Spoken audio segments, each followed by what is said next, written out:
13 तारिखरे आसुछि घूर्णी बलय 17 जाए प्रबल बर्षिब घरू बाहर कराई देबनी वर्षा आसुछि आउ एक लघुचाप 13 तारिखरे ओडिशा संलग्न उत्तर पश्चिम बंगोपसागर किंबा एहार किछि दक्षिण रे एक घूर्णी बलय सृष्टि होई पारे जहा परवर्ती 24 रु 48 घंटा मध्यरे लघुचापरे परिणत हेबो।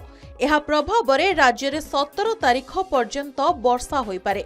केंद्रीय ओडिशा और दक्षिण उपकूल रे मध्यम धरणर वर्षा होई पारे। सेही भले पश्चिम एवं दक्षिण ओडिशा रे प्रबल वर्षा होई पारे बोली पूर्वानुमान करिछि पाणीपाग विभाग। अन्यपटे आज बिजुली घड़घड़ी सह घंटा प्रति 30 रु 40 किलोमीटर बेगरे पवन बहिबा नेई 20 जिल्ला को येलो वार्निंग जारी करा जायछि।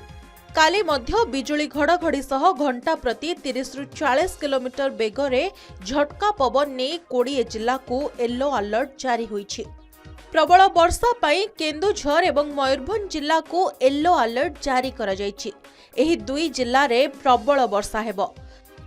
7 तारिख दिन 20 जिला को येलो अलर्ट जारी होईछि। प्रबल वर्षा पाई 5 जिला संबलपुर, झारसुगुड़ा, सुंदरगढ़, केन्दुझर एवं मयूरभंज को येलो वार्निंग जारी करिछि पाणीपाग विज्ञान केन्द्र।